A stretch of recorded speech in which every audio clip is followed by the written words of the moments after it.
राघोपुर से आवेदन दिया है, लेकिन अभी एक तय नहीं हुआ है। पार्टी में अगर तय होगा तो लड़ेंगे।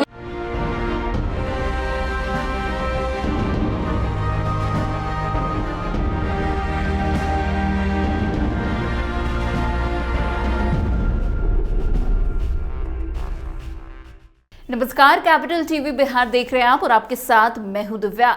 जनसुराज पार्टी के संस्थापक और रणनीतिकार से राजनेता बने प्रशांत किशोर बिहार में होने वाले विधानसभा चुनाव में राघोपुर सीट से चुनाव लड़ेंगे।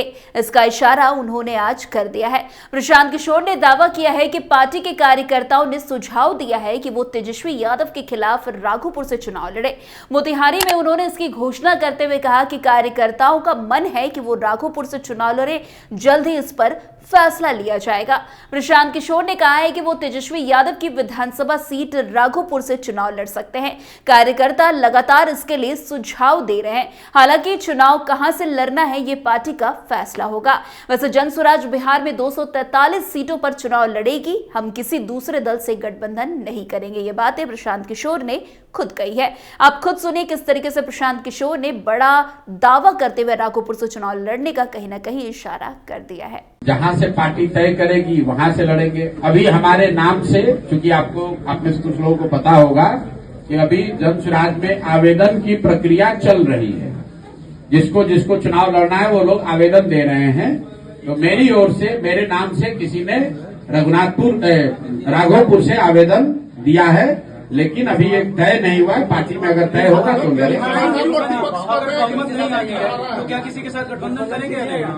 मेरे भाई, जनसुराज चुनाव से पहले भी नहीं और बाद में भी नहीं और उसके बाद 2029 में भी नहीं। इसको ध्यान से सुन लीजिए। 2025 में भी 243 लड़ेंगे और चुनाव के बाद जितना भी सीट आए 2029 में भी 243 ही लड़ेंगे। एक सीट कम नहीं लड़ेंगे। तो गठबंधन का सवाल ही नहीं है, न पहले न बाद में। वैसे जिस तरीके से प्रशांत किशोर ने तेजस्वी की विधानसभा सीट से चुनाव लड़ने की बात कही है, तो वहीं दूसरी तरफ उन्होंने नीतीश कुमार पर भी निशाना साधा है। उन्होंने कहा है कि एनडीए ने अभी तक नीतीश कुमार को मुख्यमंत्री का चेहरा डिक्लेयर नहीं किया है। अमित शाह और प्रधानमंत्री नरेंद्र मोदी ने भी अभी तक नीतीश कुमार के सीएम फेस के बारे में कुछ नहीं बोला है।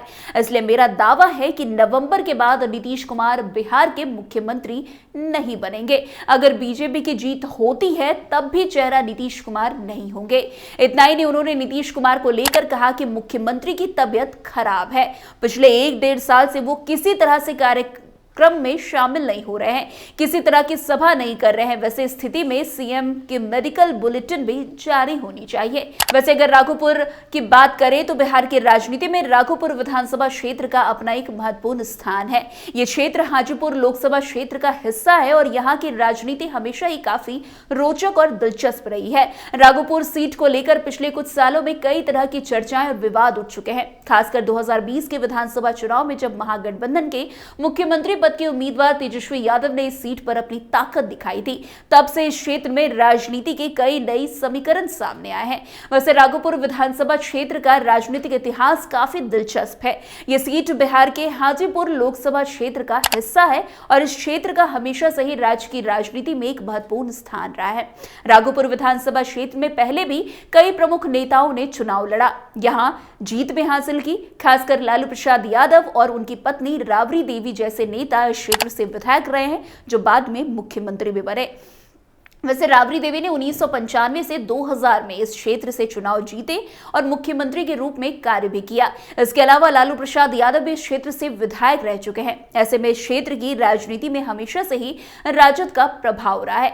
इसके बाद से तेजस्वी यादव ने इस सीट पर अपनी पकड़ मजबूत की और उन्होंने यहां से 2015 से 2020 के विधानसभा चुनाव में जीत दर्ज की है। वैसे 2020 के विधानसभा चुनाव में राघोपुर सीट पर तेजस्वी यादव और बीजेपी के सतीश कुमार यादव के साथ मुकाबला था।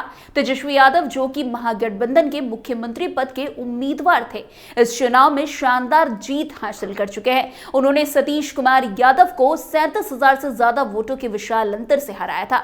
इस तरह से तेजस्वी यादव ने चुनाव में 37,000 से ज्यादा वोटों के भारी अंतर से विजय प्राप्त की थी। वैसे तेजस्वी यादव की यह जीत महागठबंधन की सफलता का प्रतीक मानी गई और इसने राज्य की राजनीति में एक नया मोड़ लाया। तेजस्वी यादव की नेतृत्व क्षमता और उनके विजयी प्रचार अभियान ने बिहार के लोगों को आकर्षित भी किया और उन्हें मुख्यमंत्री पद के लिए एक उपयुक्त उम्मीदवार के रूप में स्थापित किया। ये चुनाव परिणाम बिहार की राजनीति में कई संभावनाओं और चर्चाओं को जन्म देने वाला था। वैसे अब प्रशांत किशोर ने तेजस्वी यादव को चुनौती दी है। प्रशांत किशोर जो अपनी चुनावी रणनीतियों के लिए काफी प्रसिद्ध हैं, उन्होंने सीधे तौर पर तेजस्वी यादव को चुनौती दी और कहा है कि अगर वो राघोपुर विधानसभा क्षेत्र से चुनाव लड़ते हैं तो इससे बिहार की राजनीति पर गहरा असर पड़ेगा। वैसे प्रशांत किशोर के इस बयान ने बिहार के राजनीतिक गलियारे में हलचल मचा दी है। उनका मानना है कि अगर वो राघोपुर से चुनाव लड़ते हैं तो ये एक बड़ा राजनीतिक घटनाक्रम होगा और तेजस्वी यादव के सामने एक नया विकल्प खड़ा हो जाएगा। वैसे प्रशांत किशोर के चुनावी मैदान में उतरने से बिहार की राजनीति में एक नया विमर्श पैदा हो सकता है और ये संभावना जताई जा रही है कि इससे राज्य में चुनावी समीकरण बदल सकते हैं। अगर प्रशांत किशोर राघोपुर विधानसभा क्षेत्र से चुनाव लड़ते हैं तो इसका बिहार की राजनीति पर दूरगामी असर हो सकता है। प्रशांत किशोर ने पहले ही अपनी चुनावी रणनीतियों से यह साबित किया है कि वो किसी भी चुनाव को अपनी योजना के तहत प्रभावित कर सकते हैं।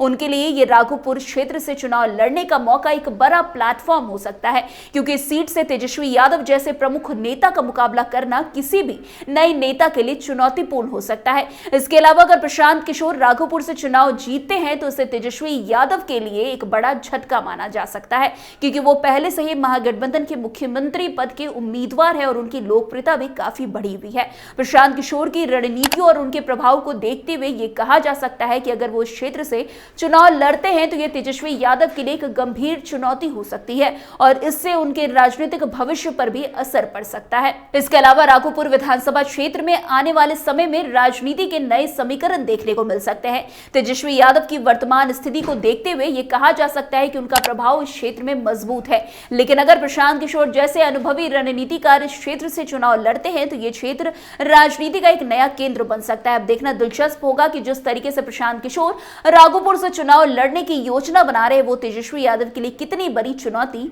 बन पाते हैं। तो आज की इस खबर में बस इतना ही। अन्य खबरों में हमारे साथ ऐसे आगे बने रहें और देखते रहिए। तब तक के लिए कैपिटल टीवी बिहार। धन्यवाद।